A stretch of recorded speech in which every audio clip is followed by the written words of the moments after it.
O mal não é cometido por pessoas que têm incertezas sobre sua retidão, que questionam seus próprios motivos, que se preocupam em trair a si mesmas.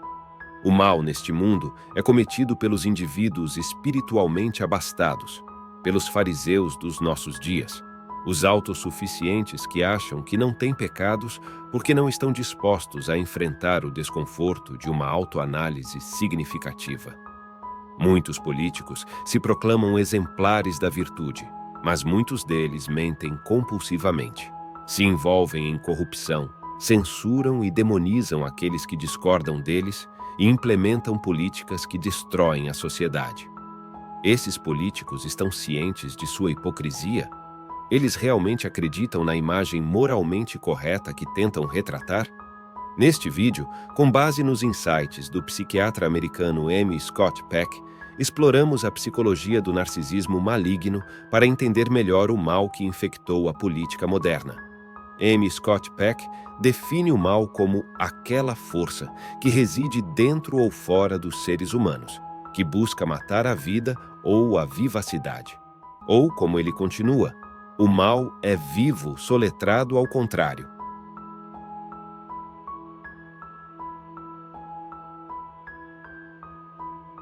O mal está em oposição à vida. Especificamente, tem a ver com matar desnecessariamente. Matar que não é necessário para a sobrevivência biológica. O mal é também aquilo que mata o espírito. Existem várias características essenciais da vida, especialmente da vida humana, como a sensibilidade, mobilidade, consciência, crescimento, autonomia, vontade. É possível matar ou tentar matar uma dessas características sem destruir o corpo.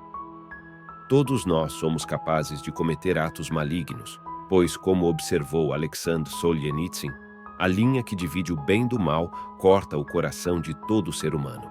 No entanto, dois tipos de pessoas são particularmente propensos a ações malignas: os psicopatas e os narcisistas malignos.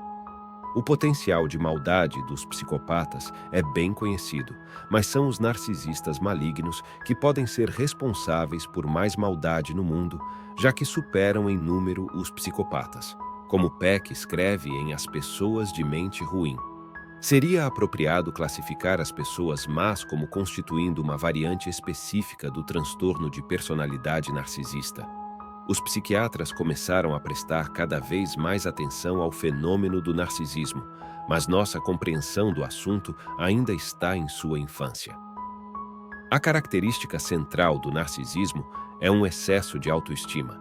Os narcisistas são excessivamente confiantes e se admiram em um grau que não condiz com a realidade do que são ou do que realizaram. A paixão do narcisista por uma imagem grandiosa de si mesmo leva à autoabsorção, reduzindo sua capacidade de se colocar no lugar dos sentimentos e experiências de outras pessoas. O narcisismo existe em um contínuo. Algumas das formas mais leves de narcisismo, como identificar-se com uma imagem idealizada de si mesmo que se cria nas redes sociais, são prejudiciais, mas relativamente inofensivas. No extremo do espectro, encontra-se a patologia do narcisismo maligno, no qual alguém se identifica com uma imagem ilusória de pureza moral. Ou, como Peck explica, completamente dedicados a preservar sua imagem de perfeição, os narcisistas malignos estão incessantemente envolvidos no esforço de manter a aparência de pureza moral. Embora pareçam não ter motivação para serem bons, desejam intensamente parecer bons.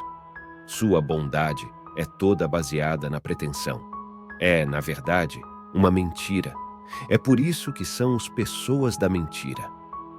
O narcisismo maligno é um fenômeno defensivo enraizado no medo profundo de ser inferior ou inadequado, especialmente em questões de moralidade.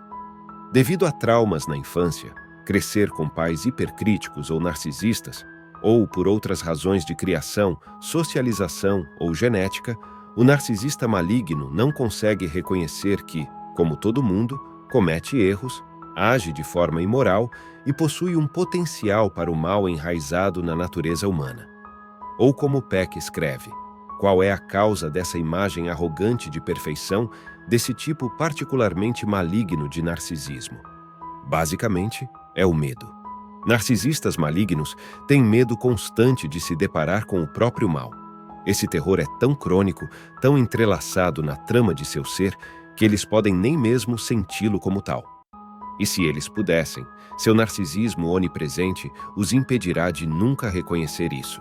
Quando pessoas psicologicamente saudáveis cometem um ato imoral ou maligno, reconhecem seu erro, sentem culpa e remorso e tentam reparar retornando ao lado do bem.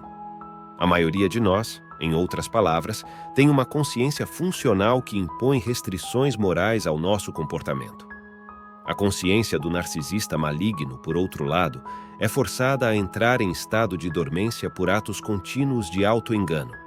Como a identidade do narcisista maligno está ancorada em uma imagem grandiosa de bondade moral, quando ele comete um erro moral, recorre a racionalizações, fabulações e outros mecanismos de defesa para manter a sensação de retidão moral, evitando assim a consciência e escapando de sentimentos de culpa. Como o narcisista maligno silencia sua consciência com auto-enganos contínuos, ele pode mentir repetidamente e agir de maneira contrária à vida, mas ainda acredita que está do lado do bem. Ou, como Peck explica ainda mais, não são seus pecados per si que caracterizam os narcisistas malignos, mas sim a sutileza, persistência e consistência de seus pecados. Isso ocorre porque o defeito central dos narcisistas malignos não é o pecado, mas a recusa em reconhecê-lo. Em vez de não terem uma noção de moralidade, como os psicopatas, os narcisistas malignos estão continuamente envolvidos em esconder as evidências de seu mal sob o tapete de sua própria consciência. É da falha em julgar a si mesmos que surge o mal deles. Um dos principais mecanismos de auto-engano que o narcisista maligno usa para evitar a consciência de seu eu moralmente imperfeito é, paradoxalmente, o próprio mecanismo que o leva a cometer alguns de seus atos mais malignos. Esse mecanismo é o bode expiatório, que, como Peck observa, funciona por meio de um mecanismo que os psiquiatras chamam de projeção.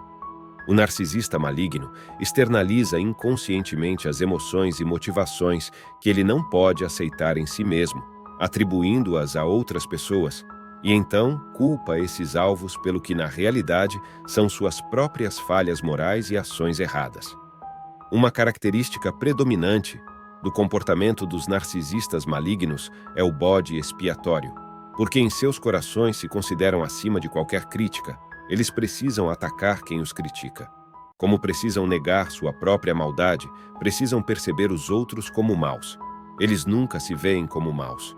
Por outro lado, consequentemente veem muito mal nos outros.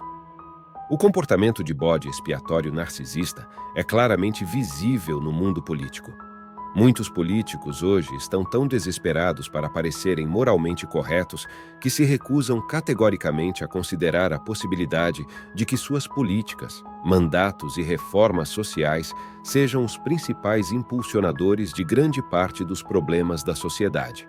Quando confrontados com evidências de seus fracassos catastróficos ou quando outras pessoas desafiam sua imagem imaculada de retidão moral, os políticos malignos se recusam a aceitar a culpa e, em vez disso, intensificam suas políticas e atribuem a culpa pelos problemas da sociedade a seus bodes expiatórios preferidos, sejam outras nações, oponentes políticos ou pessoas que simplesmente têm visões políticas diferentes.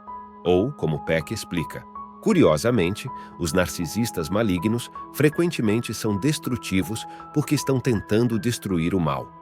O problema é que eles equivocam-se quanto ao local do mal.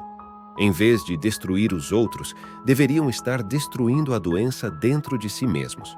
Como a vida muitas vezes ameaça sua imagem de perfeição, os narcisistas malignos frequentemente estão ocupados odiando e destruindo essa vida, geralmente em nome da retidão. Eles sacrificam outros para preservar sua imagem de perfeição.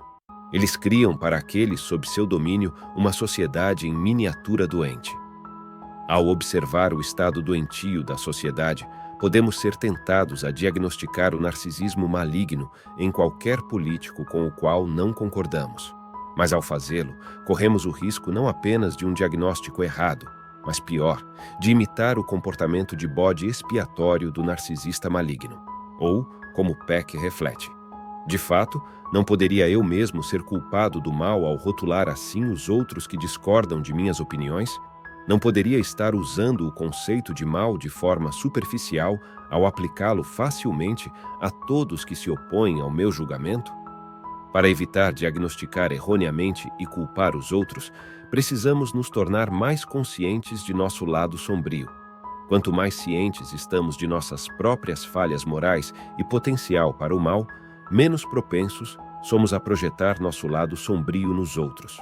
Ou, como Jung escreve, muitas projeções podem eventualmente ser integradas de volta ao indivíduo uma vez que ele reconhece sua origem subjetiva. Mas, ao enfrentarmos nosso lado sombrio, fazemos mais do que retirar nossas projeções. Desenvolvemos também um sexto sentido para detectar a escuridão que se esconde por trás da máscara moralmente pura dos narcisistas malignos. Como observou a psicóloga Marie-Louise von Franz, se alguém conhece as possibilidades do mal dentro de si mesmo, então desenvolve uma espécie de visão ou capacidade de perceber o mesmo nas outras pessoas. Descer às profundezas do próprio mal geralmente permite desenvolver o reconhecimento instintivo. Com uma capacidade aprimorada de detectar o mal, podemos ajudar os outros a superar sua ingenuidade em relação à realidade do mal humano. A razão pela qual os narcisistas malignos conseguem obter apoio popular e permanecer em posições de poder político é porque a maioria das pessoas se recusa a compreender o fato de que alguém que se esforça tanto para parecer bom pode, na realidade, ser moralmente corrupto. A maioria das pessoas, em outras palavras, não reconhece que o mal tem uma tendência a se ocultar no bem.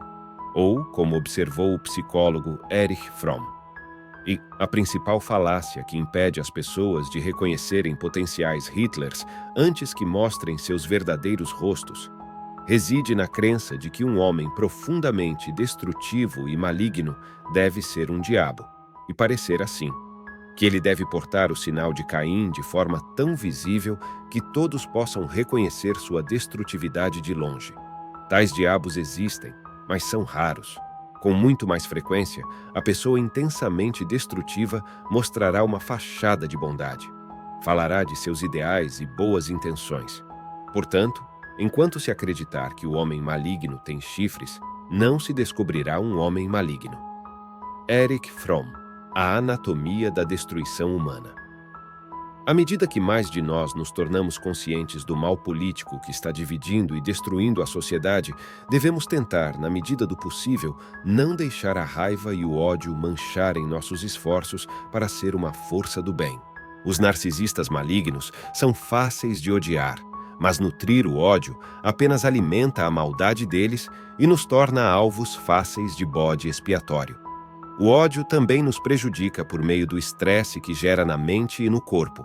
Em vez de ficar remoendo o ódio, devemos direcionar nossas energias para espalhar a verdade, pois a verdade é uma das maiores armas contra o mal. Daí porque Satanás é frequentemente chamado de o pai da mentira. Devemos denunciar a hipocrisia dos narcisistas malignos na política, expor suas mentiras, zombar de seu orgulho moral excessivo e observar como a verdade torna seu comportamento cada vez mais desesperado, errático e, eventualmente, autodestrutivo. A soberba precede a queda. Ou, como Mr. Scott Peck conclui, os maus odeiam a luz da bondade que os revela, a luz da escrutinação que os expõe, a luz da verdade que penetra em sua decepção.